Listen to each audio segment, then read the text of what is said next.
Hi guys, in this class we will discuss about how you can create a database for this application. You know that in the previous class we discussed about this template. These are the item template that will be used in this application. So in this class I will show you how you can create a database for this application and make connection our PHP file to this database as we will create in this class. So these are the HTML file. I will convert this HTML file to PHP file, and then I will create a connection with my PHP file to database. So if you want to work with PHP or MySQL, you have to download them, and then when you open this application, you have to start this Apache server and MySQL also already started.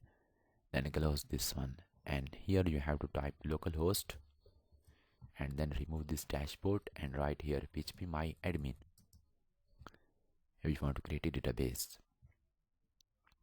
Here new, so database name customer create, and inside customer database I have to create a table, and this table, so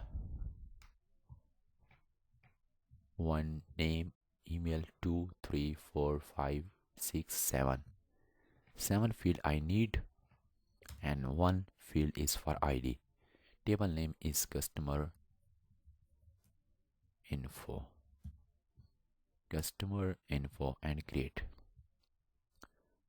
So at first this column name will be customer ID, customer name, customer email,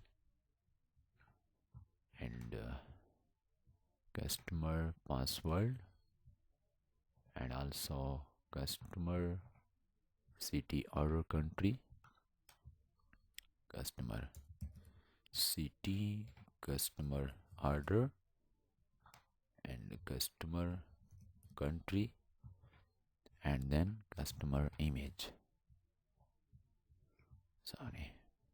customer image. So I have provided all the column name, and then I have to set its data type. Its type will be int, and its length is 1010. Same like I want to provide to all. I have provided each information. So except ID, I provided varchar to every field and set its length 100.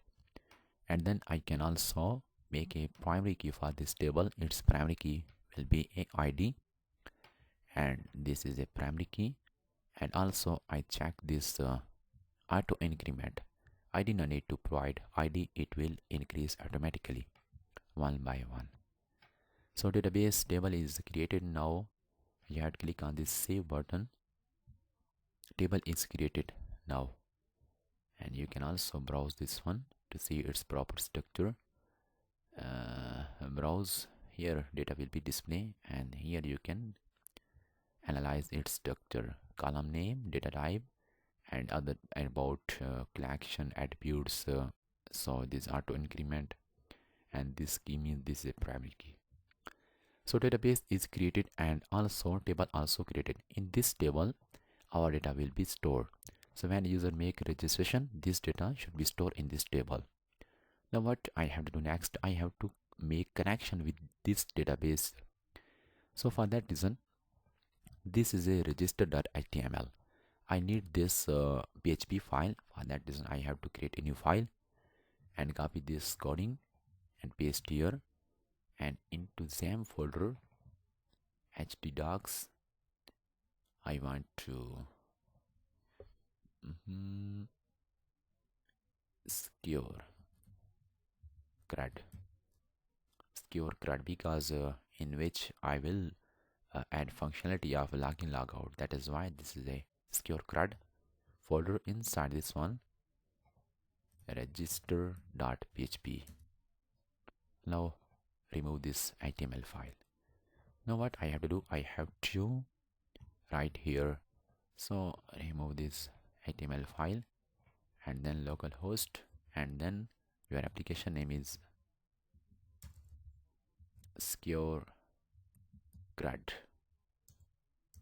your CRUD and this file is saved to register.php, you can see that that file is displaying here. Now what I have to do, I have to make an action with our database.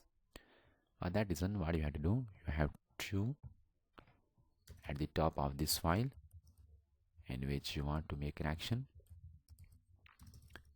and then there are some things you have to need.